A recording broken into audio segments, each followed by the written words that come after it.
आज की हमारी कहानी है घमंडी राजकुमारी।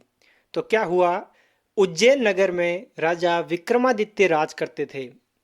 राजा विक्रमादित्य बहुत ही धर्मात्मा, सत्यवादी और बहुत ही अच्छे इंसान थे और किसी को भी दुखी नहीं देखना चाहते थे और अपने नियमों पर बंधे रहने वाले थे। और उनके सिर्फ एक ही इकलौती लड़की थी। इसीलिए राजा जी ने राजकुमारी को बड़े ही लाड और प्यार से पाला था और उसकी सारी पढ़ाई लिखाई बाहर की कॉलेजों से ही करवाई गई थी। और लड़की दिखने में भी बहुत खूबसूरत थी। तो क्या हुआ, लड़की को बहुत ज़्यादा घमंड आ गया था। और जब लड़की की शादी की बात आई तो लड़की ने अपने पिताजी से कहा कि हे पिताजी, मैं इतनी खूबसूरत, इतनी पढ़ी लिखी, तो मैं सिर्फ उसी लड़के से शादी करूंगी जो मेरे प्रश्नों का उत्तर देगा। और वापस अगर वो मुझसे प्रश्न पूछता है तो मैं उसका उत्तर नहीं दे पाऊँ, ऐसे ही इंसान से मैं शादी करूंगी, वरना मैं किसी से शादी नहीं करूंगी। आप देख लीजिए। तो वो राजा की इकलौती बेटी थी, इसलिए राजा को उसकी बात तो माननी ही थी। तो राजा ने पूरे राज्य में सूचना भिजवा दी कि जो कोई भी मेरी राजकुमारी के प्रश्नों के उत्तर देगा, उसी से मेरी राजकुमारी की शादी होगी और वही हमारे राज्य का वारिस यानी कि राजकुमार होगा। और साथ में यह भी शर्त रखी गई कि जो भी उत्तर नहीं दे पाया उसको सीधा फांसी होगी। कोई भी छोटी बड़ी सजा नहीं, डायरेक्ट फांसी, मौत होगी। राजकुमारी की खूबसूरती की चर्चा सुन के चार पांच राजकुमार आए, लेकिन वो राजकुमारी के प्रश्नों का उत्तर नहीं दे पाए और शर्त के मुताबिक उन सभी को फांसी दे दी गई। और ऐसे क्या हुआ, 2-3 महीनों में कोई एक दो जने ही भूले भटके उधर आते और वो भी राजकुमारी का उत्तर नहीं दे पाने के कारण फांसी पे चढ़ जाते। तो ऐसे 2-3 महीने गुजर गए, परंतु कोई भी वहाँ नहीं आया क्योंकि सभी को अपना जीवन प्यारा था। तो क्या हुआ, उसी राज्य से कुछ दूरी पर एक छोटा सा गांव था और गांव के बाहर ही एक वृद्ध माँ और उसका लड़का रहता था। लड़का बिल्कुल अनपढ़ और गंवार था और गवाला था, यानी कि गायें भैंसे चराया करता था।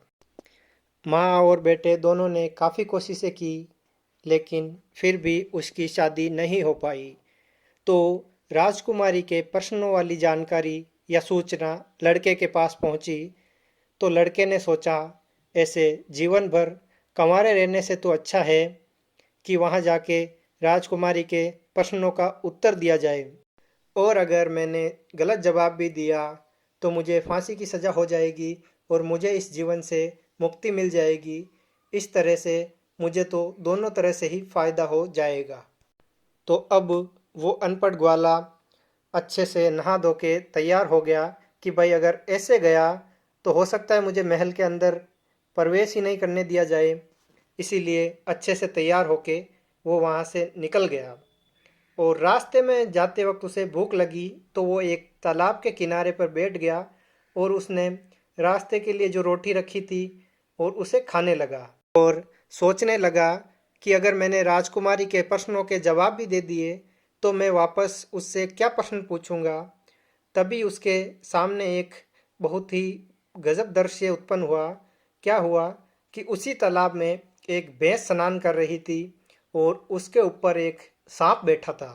तो उसने दोहा बनाया कि चौपगे ऊपर नीपगा बैठा, दो पगा खड़ा देखे, या तो दो की चार हो जाएगी या हरी के लेखे। कहने का मतलब, चार पैरों वाली भैंस के ऊपर नीपगा यानी कि बिना पैरों वाला सर्प बैठा है, और दो पगा यानी कि वो स्वयं खड़ा देखे, या तो दो की चार यानी कि उसके साथ राजकुमारी की शादी हो जाएगी, नहीं तो हरि के लेखे यानी सब ईश्वर के भरोसे है।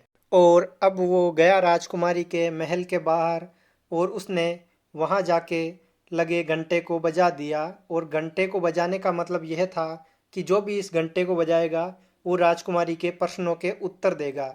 लेकिन बाहर खड़े द्वारपाल को यह पता नहीं था कि वो राजकुमारी के उत्तर देने के लिए आया है।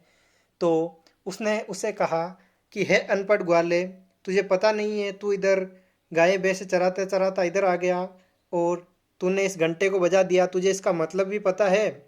इसका मतलब यह है कि जो भी इस घंटे को बजाएगा उसे राजकुमारी के प्रश्नों के उत्तर देने होंगे। तो उसने कहा कि तभी तो मैं यहाँ पे आया हूँ, मुझे राजकुमारी के प्रश्नों के उत्तर देने हैं और उससे शादी करनी है। तो द्वारपाल सोचने लगा कि यह अनपढ़ ग्वाला यहाँ ज़बरदस्ती आ गया, चलो कोई बात नहीं, मैं राजकुमारी से अंदर पूछ के आता हूँ। और वो राजकुमारी से अंदर पूछने गया कि एक अनपढ़ ग्वाला बाहर आया है और वो कहता है कि वो आपके प्रश्नों के उत्तर देगा। तो राजकुमारी ने कहा कि ठीक है, बुला लो उसे अंदर और मैं उससे प्रश्न पूछ लूँगी। वो खुद यहाँ चल के नहीं आया है, उसे उसकी मौत लेके आई है। यहाँ आए बड़े बड़े राजा महाराजाओं के लड़के भी मेरी बातों का उत्तर नहीं दे पाए, तो वो ग्वाला कौन से खेत की मूली है। तो द्वारपाल ने उस ग्वाले को अंदर भेज दिया और ग्वाला और राजकुमारी आमने सामने बैठ गए। तो राजकुमारी जो भी प्रश्न पूछती ना, वो प्रश्न बोल के नहीं पूछती, वो प्रश्न इशारों की भाषा में पूछती। राजकुमारी ने अपना पहला प्रश्न इशारों की भाषा में अपने हाथ की पांचों अंगुलियां सामने करके पूछा कि इसका मतलब क्या है, और उसका जवाब भी वापस इशारों में ही देना था। तो वो ग्वाला समझा कि ये मुझे अनपढ़ ग्वाला समझ के थप्पड़ दिखा रही है, तो मैं भी इससे कम नहीं हूँ, और उसने वापस उसको मुक्का दिखा दिया और वो राजकुमारी उस उत्तर से संतुष्ट हो गई। राजकुमारी ने अपना दूसरा प्रश्न इशारे में धरती की तरफ अपनी एक अंगुली करके पूछा। तो ग्वाले ने कहा कि ये मुझे धरती में गाड़ने की बात कर रही है। तो उसने अपनी उंगली आसमान की तरफ करते हुए उसको समझाया कि अगर तू मुझे धरती में गाड़ेगी तो मैं तुझे आसमान में गाड़ दूंगा। तो राजकुमारी इस उत्तर से भी संतुष्ट हो गई और उसने अपना तीसरा और अंतिम प्रश्न पूछा। तो उसने ग्वाले की तरफ एक अंगुली की। तो ग्वाले ने सोचा कि अच्छा, ये मेरी एक आंख फोड़ने की बात कर रही है। तो उसने उसको वापस दो अंगुलियां दिखाई कि तू मेरी एक आंख फोड़ेगी तो मैं तेरी दोनों आंखें फोड़ दूंगा। राजकुमारी इस उत्तर से भी संतुष्ट हो गई और उसे उसके सभी प्रश्नों के उत्तर मिल गए। और उसके प्रश्नों का मतलब इस प्रकार था कि राजकुमारी ने पहले प्रश्न में अपने हाथ की पांचों अंगुलियां दिखाई, इसका मतलब हमारे शरीर में पांच इंद्रियां होती है। तो इसका उत्तर उसने मुक्के से दिया, मतलब हमें हमारी इंद्रियों को वश में रखना चाहिए। और राजकुमारी ने जब दूसरा प्रश्न पूछा तो उसने धरती की तरफ इशारा किया, इसका मतलब धरती के साथ किसका मिलन होता है। तो उसने आसमान की तरफ अंगुली दिखाई, मतलब धरती के साथ आसमान का मिलन होता है। और राजकुमारी ने तीसरा प्रश्न पूछा था कि भाई एक अंगुली की, इसका मतलब होता है कि नारी अकेली रह सकती है। तो उसने दो उंगलियां दिखाई, मतलब नारी अकेली नहीं रह सकती, हमेशा इंसान जोड़े में ही अच्छे लगते हैं और जोड़े से ही उनकी पहचान होती है। राजकुमारी ने कहा कि ठीक है, मुझे तो मेरे प्रश्नों के उत्तर मिल गए, अब आप अपना प्रश्न पूछिए, और अगर मैंने आपके प्रश्न का उत्तर दे दिया तो मैं आपसे शादी नहीं करूंगी। तो ग्वाला बोला ठीक है, मेरा प्रश्न यह है, चौपगे ऊपर निपगा बैठा, दो पगा खड़ा देखे, या तो दो की चार हो जाएगी, नहीं तो हरि के लेखे। इस दोहे का उत्तर बताना है आपको। तो राजकुमारी सोचने लगी कि मैंने इतनी भाषाएं पढ़ी, इतनी सब्जेक्ट पढ़ी, इतनी डिग्रियां पढ़ी, इतनी कंपटीशन की तैयारियां की, लेकिन उन सभी किताबों में इस बात का उत्तर कहीं भी नहीं है, इस दोहे का जवाब कहीं भी नहीं है, इसने ये दोहा कहाँ से पूछा। और राजकुमारी ने कहा कि मुझे इसका जवाब नहीं पता।